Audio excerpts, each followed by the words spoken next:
Hey guys, meteorologist Chris Tomer here, back for another season. Really excited about this. I just really appreciate everybody that has tuned in here to watch these forecast updates. Last season was, I think, a success, and I'll continue to do them again this winter. I'll add some new stuff in. We'll build some new stuff into these, but really looking forward to it. It should be just a lot of fun moving forward. So let's just jump into this. Here's what I'm seeing as far as this winter goes. Before we get into the winter, I think we're looking at an abnormally warm, dry fall for the Intermountain West. Utah, Idaho, Wyoming, Montana, Colorado, New Mexico, warmer and drier than normal. The exception to that is probably the West Coast, Pacific Northwest, um, where I think we could see sort of a trough settle in November. We might see some early action, in other words, play into parts of Northern California, Washington, Oregon, BC. We'll have to see if that happens, but I think everybody else in the interior stays warm and dry. When you look at this winter overall, we're in a La Nina watch officially right now, and everything that I can see is going to push us into a La Nina. And I'm going to qualify that in a minute. I don't think it's going to be a strong La Nina. I think it's probably going to be a La Nina light. And I'll explain what that means in a second. Last winter it was an El Nino. That favored the southern tier of states. Now we're going to flip that. And it's really going to favor the northern tier of states, the Pacific Northwest, BC. So I'll explain all those areas that are included within that. Some other details. So really drilling down with this. In the key region, in the zone near the equator in the South Pacific where we measure, where the temperatures are measured, the water temps, I think we're going to run anomalies of probably minus zero point 0.5 to about 1.0, minus 1.0 Celsius. So that puts us in what we call a weaker La Nina phase, or I like to call, and I've called it in updates in the past, a La Nina light. So that will also play into the winter season. A few other things I'm noticing with these type of setups, the orientation of the jet stream, and that's ultimately what we're talking about here. Where will the jet stream be running most of the winter? And with the type of orientation that I think we're going to see, it just lends itself naturally to seeing more of these northwest flow setups, and those can really crank out some big snowfall over parts of the west. You tend to see that in the Tetons a lot. You can see that in northwest Colorado, western and northwest Colorado. You can see that in the Wasatch. There's some places that really benefit from this. And you typically would see a La Nina winter in those areas be colder than an El Nino winter. El Nino, there's so much involvement with the southern jet stream, the warmer jet, that it tends to flush the atmosphere over the west with warmer air. Now, it's not always the case, but in La Nina winter, the polar jet is the dominant player and it can drag in colder air. And that's key because when you try to figure out how much snow you're going to forecast and what particular area is going to get the most, you got to know the temperature of the air, not only here, but up through the atmosphere, and you got to know the wind direction. Both of those are key. And you tend to see those line up and align very nicely and sometimes in these La Nina setups in those favored zones. So that's what I'm seeing right now. Okay, so what's a La Nina? From the graphical perspective, 30,000 foot view, it's that colder water, that blue area that I've drawn, South Pacific over the equator. That tends to set up the jet in a very particular way. You can see the northern branch tends to run right down across the northern tier, and that's where we tend to see the most consistent precipitation in those areas.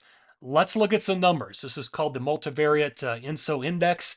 This tends to look at more than just water temperatures. So you can see where we've been. The red areas over the course of the years have been El Nino episodes. Blue is La Nina. So everything tends to oscillate over time. Last winter, we were in the red. That's an El Nino. The blue, we had that triple dip, 3 winters in a row with La Nina. And then we went up last winter to El Nino, and now we're starting to come back down. Again, technically, we're in La Nina watch, but all expectations and all the trends take us down, and modeling take us down into La Nina. Historical perspective, you can see the 2024 line. Now we're starting to cruise down with colder than normal water in the South Pacific in that key zone. And with everything that the multivariate is taking into account, it slides us down into a historical zone with prior La Nina years of 2022, 2011, 2008, 1999. And so we're going to be in that neighborhood, in those neighboring years, for this upcoming winter. December, January, February, and March. And there's agreement there from the European model. Yeah, you can see it cools those waters down to between minus zero point 0.5 and minus 1.0 Celsius. So it's right in that zone that I was talking about. So the Europeans on board. What about the North American multi-model ensemble, which takes into account a lot of different inputs? Well, it's very similar. Now, this is showing you water temp anomalies during the key time frame, December, January, February. And right along the equator, South Pacific, the blue is colder than normal water. So it's in agreement, and it actually pushes things down to a pretty solid minus 1.0. So it's kind of on the stronger side. And so is the climate forecast system, the spinoff of the GFS, the American production here. And you can kind of see it's there. It's producing the colder than normal water, forecasting that all the way through the winter at about minus 1. Let's get into the forecast aspect of this. So here's my forecast storm track. You can see the jet, the polar branch dominating. It's not every day, it's not every week, but overall, I think if you were to average this upcoming winter, the northern branch would be king. And the area in green, the shaded green, that's where I think we're going to see the most snowfall and the most consistent snowfall over time. And I'm going to zoom in on this map, but you get the idea. That favors the Pacific Northwest, British Columbia. Banff is just outside of that envelope. Western Montana's in, Western Wyoming is in, Northwest Colorado is just barely in that. I do have this covering extreme northern Utah. I do have it covering Salt Lake and the Wasatch. But as soon as you get out of the Wasatch, you're out of it. It's a pretty sharp cutoff. I have it covering the high Uintas. I have it covering Idaho, Mount Shasta, Northern California, Oregon, Washington, all included. I don't have anything special indicated at this point for the Northeast. Um, just normal at this point. Now, that could change. Maybe we see a pattern that starts to trend in favor through the next couple of months, and maybe that changes. But right now, I don't have anything big. So let me zoom in. Now, you can see where the green comes down. I have it shading Salt Lake. I have it shading Snow Basin, Alta, Snowbird, Park City, Deer Valley, Solitude, Brighton. So the Wasatch included, where you're going to see above normal snowfall. Right on the line, though, in some places. High Uintas. Northwest Colorado, I have it covering Steamboat. I have it covering Vail, and then it cuts off. It might brush Aspen Snowmass, but it does not brush Crested Butte. You're out of it at that point. So it kind of takes a dip down towards I-70. I think the Gore Range is included. Does not include Cameron Pass, so you get the idea. Western Wyoming, the Tetons definitely in it. Should be a really good winter there. Idaho's in it. Schweitzer, Sun Valley, Brundage. Western Montana's in it, from Big Sky to Discovery. Bridger Bowl, Whitefish. Um, all the Pacific Northwest. Shasta's in it. And again, as far as BC goes, Revelstoke, Marmot Basin, Red Mountain, the Powder Highway, all included. But Banff is just outside of that envelope. I still think you're going to see a pretty normal winter, though, in the Banff area. Let me get even more specific. Forecasting with the different colored balls here, I think it makes it pretty obvious. Green balls are above normal snowfall for the winter. Again, Pacific Northwest, Revelstoke down to Schweitzer, Whitefish, Discovery, Big Sky, Jackson Hole, Grand Targhee, Sun Valley, all the way down to Alta, Snowbird, Brighton, Solitude, Deer Valley, Park City. Vail's there. Aspen's right on the cusp, green, yellow. Steamboat's there. I'll zoom in on Colorado in a second. Now, let's talk the Sierra. Shasta, I think, is in the green. I think a normal winter on tap for all of Tahoe. I went slightly below normal for Mammoth. That could change. I want to see how November, especially as we get through October and November, plays out, because that could flip. I mean, we could go normal in Mammoth if we get a deep enough drop. We'll have to wait and see on that one. And you can see everybody else. Southern Utah, totally out of it, just normal snow for that area. Let me zoom into Colorado. So southern Colorado and northern New Mexico, Taos, Ski Santa Fe, Angel Fire, below normal snowfall.